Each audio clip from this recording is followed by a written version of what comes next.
What's going on, Sooner Nation? We got to talk today about something that has absolutely shocked me when it comes to the Oklahoma Sooners. And we've talked about the media snubbing Oklahoma off lists, leaving them off, basically not giving Oklahoma the respect they deserve. But today we got to talk about the highest receiving grades among returning SEC tight ends. And I didn't think Oklahoma would have been this high up on the list. And this is a room where there's a lot of question marks going into next season. And I want to talk about it real quick and break it down with y'all. So before we do that, jump in the comments below, hit that like, hit the subscribe button, and give me your thoughts on what you think the tight end room for Oklahoma is going to be this upcoming season. And looking at the list that I saw, according to PFF, these are the highest receiving grades amongst returning SEC tight ends or guys that are going to be in the tight end rooms on SEC teams. If you notice, Oklahoma has not one, but two guys in this room. One that some people necessarily aren't a huge fan of, but you got Luke Haas at number 1 out of Arkansas. And I'm actually really intrigued by this one because if you guys know, he is from the state of Oklahoma. Like, I would be curious to see after this season if Sam Pittman's no longer at Arkansas, if he could end up back at Oklahoma, because we're going to need some tight end depth. It doesn't look like the 2025 recruiting cycle is going to go really well. And if Luke Haas was to hit the portal, I would imagine that Oklahoma would be one of the top schools to be able to try to go get Luke Haas. And now at number 2, though, you've got your transfer tight end coming in as Bauer Sharp. For some of you, this might not be a surprise, but this shocked me. I didn't think Bauer Sharp would be this high up on the list among SEC tight ends that would be returning this year. And so Bauer Sharp came from, if I remember correctly, Southeast Louisiana. He's 6'5", 245 pounds. But if you guys remember in the spring game, he looked really good. Last year had 288 receiving yards, 3 touchdowns on 29 receptions. He's going to be a weapon for Jackson Arnold this season. And I think it's got to be good news that if you're Oklahoma, you've got the number 2 tight end, or at least guy that has played at least 200 snaps in this conference. That's got to be helpful. This is going to be a position you're going to be able to have to utilize at a high level. But then all the way down at number 9, you have Jake Roberts. He transferred in from Baylor, and a lot of us just kind of look at Jake Roberts as a pass-blocking tight end because he only had 23 receptions for 231 yards and 1 touchdown. He's got 4 touchdowns total in his career, but he does not have the athleticism that Bauer Sharp has. So again, you're looking at Jake Roberts more of like a pass-blocking. But we've talked about Oklahoma potentially looking at flipping Nate Roberts this recruiting cycle from Ohio State. And if Jake Roberts actually gets the snaps and the production that I think they expect as the Roberts family, maybe you could see Nate Roberts give Oklahoma one more look and maybe give you a national signing or an early signing day flip. So it's interesting to see Oklahoma on there twice. There's not another team outside of Oklahoma and Ole Miss that has 2 players on this list. So that's got to be a good news.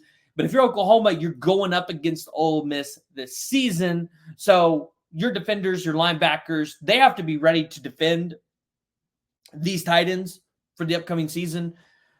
But this tight end room, it might shock a lot of people with how good it is. What I mean by this is, we talked about those 2 guys right there.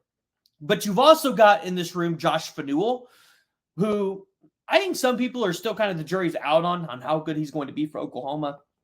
But I believe he saw action on the field last year. Then you got Cade McIntyre, and he's got 1 reception, 26 yards in 2023. And then you've got Caden Helms. I think this is the X factor. What is he going to be this upcoming season? Is he going to be able to see the field? Remember, this was a 4-star prospect out of high school. And this was a guy in high school that had 1,520 yards at the tight end position. Total of 18 touchdowns. He had 19 total with his all-purpose yards. But Caden Helms, if he's healthy at the beginning of the season, you would imagine with his size at 6'5", 235, that this is going to be a guy that would make an immediate impact alongside Bauer Sharp as a pass-catching tight end. Another weapon for Jackson Arnold outside of those wide receivers. And then you've got Devon Mitchell. He was a 5-star in the 2025 class, reclassified to 2024, didn't receive that 5-star grading for 2024, but very talented. The returns are high on him so far in his first spring in Norman. So you look at Caden Helms, Devon Mitchell, 2 X factors, maybe even going outside of this season of what Oklahoma can have at the tight end position. And then you've got a guy like Ivan Carrion, who right now is listed as a wide receiver for Oklahoma, but I would really believe that this guy could be a hybrid for Oklahoma. He could play wide receiver. He could be a flex tight end as well. So there's a lot of possibilities here. Definitely, again, one of the rooms with the most questions going into the SEC. But if you see all the lists and you see Oklahoma getting snubbed here, and then you see one like this where a room that you're not as confident in, Oklahoma has 2 guys in the top 10 players in the SEC, that's got to be great news, and that's got to be able to provide you some sort of confidence that Joe John Finley can put it together. Now, the question is, what's Joe John Finley going to do on the recruiting trail in 2025? And this is where we'll kind of wrap up the video. Obviously, Nate Roberts is at Ohio State. Lincoln Kier, you're not in the Final 4 schools list. Then you've got Deshaun Brame. Deshaun Brame, I think, is the one that they're kind of holding out hope for that they can try to go out there and get. Deshaun Brame, you've got Oregon, you've got K-State. I think those are the 2 that probably are neck and neck for him. But you also are looking at Texas A&M as well. So if you're Oklahoma, you've got to go up against some elite schools there. But you've also got to land at least one tight end here in this class. Now, a lot of you guys are wanting to know about Dakota Terrell. I don't really know. Like, it doesn't sound like Dakota Terrell might play football. It sounds like basketball might be the pick there. So we're just going to have to kind of go through this season and figure out exactly what Dakota Terrell's thinking. But I really like Chase Lofton, and I will continue to advocate for this. If the staff pushes for Chase Lofton, OU's got a better shot than people think, and Chase Lofton would be a very good tight end for you.